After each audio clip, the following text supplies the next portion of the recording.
And we're back. Welcome back, all. For those of you who stick around, I appreciate that. I may tend to get a little long-winded. I apologize, but it's just how I roll sometimes. When I find an interesting topic of debate or discussion, I like to give it my all. You know? Thank you. Let's go. Objective. So let's look at the fact that some people stone people and some people don't. Does that disprove objective morality? Yes, it does. It does because it's all perceptions of that person or that group's visions of what is right and what is wrong. Well, no, it doesn't. Yes, it does. Objective morality just means that one of those two people are wrong.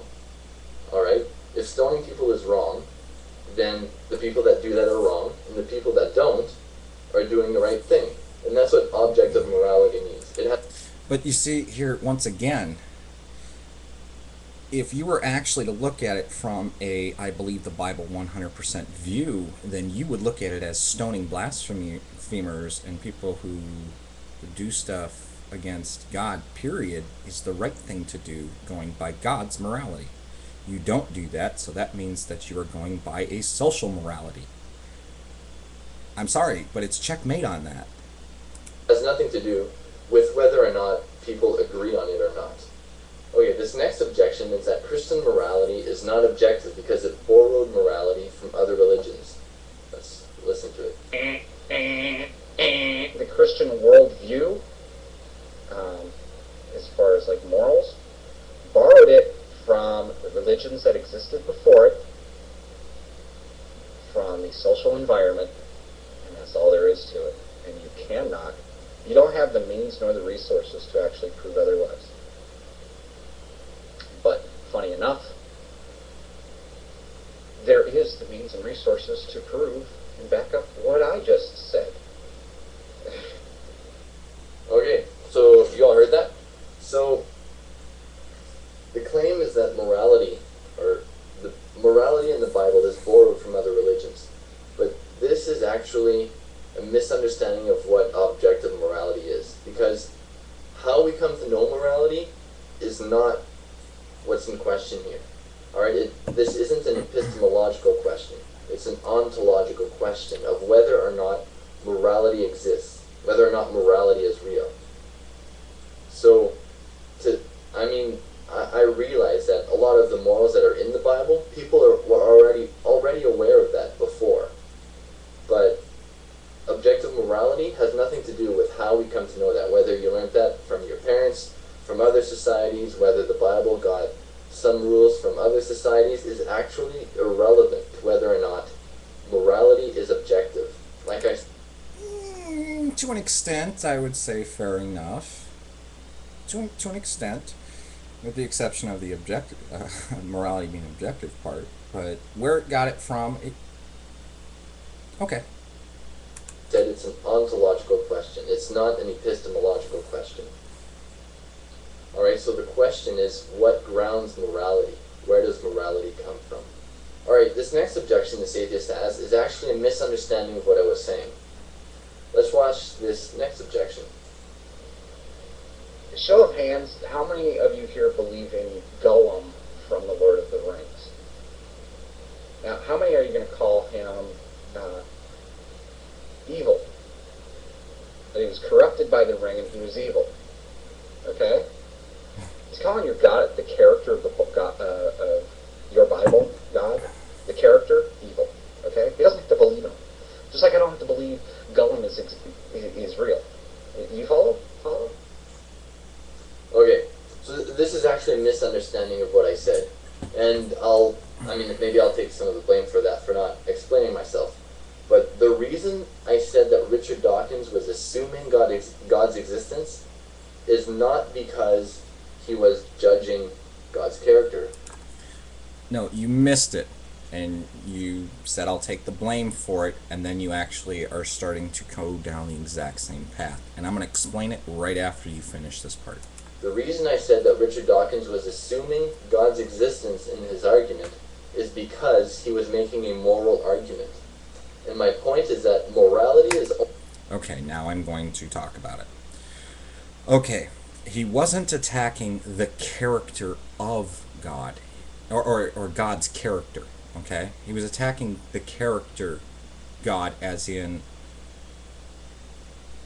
I want to make this really clear with my understanding of what you said in the other video and what you just said here. See, it's like you're not understanding that the way Dawkins was perceiving God was looking at the character of the Bible as a fictitious being, that he doesn't exist, that he was just made up and not a real person or character or deity. Doesn't exist. So when we're talking about character of, when he doesn't have to assume that there was actually a real God that actually existed, that had anything about him that was tangible or spiritual or anything like that. You missed his point, and from what I'm seeing you saying right here, you missed my point. And then it was like you tried to correct yourself, but then you're saying the same thing. I'm going to back up just a little bit so we can hear all that. Evil. Okay? He doesn't have to believe him. Just like I don't have to believe Gollum is real. You follow? Follow? Okay, so this is actually a misunderstanding of what I said. And maybe I'll take some of the blame for that, for not explaining myself. But the reason I said that Richard Dawkins was assuming God's existence is not because he was judging God's character. The reason I said that Richard Dawkins was assuming God's existence in his argument is because he was making a moral argument. And my point is that morality is only real in an objective sense if God exists. So when he is saying that God is evil, or making any moral judgments against God, then he is assuming that God exists. No, he's not. So if there is an objective reality that transcends societies, then where does it come from? Obviously, from my view, I believe it comes from God, our Creator, who created us and gave us his law. The reason I think this morality... But you are continuously breaking his laws when you're not stoning to death. There's several I can go through, but it's easier to just pick one. You're not stoning to death people like me, because your social moralities tell you it's wrong. You may say it's from another source, but you're practicing the social moralities, not the biblical ones. Which transcends societies and people, comes from God, is because morality is held between persons, between personal beings.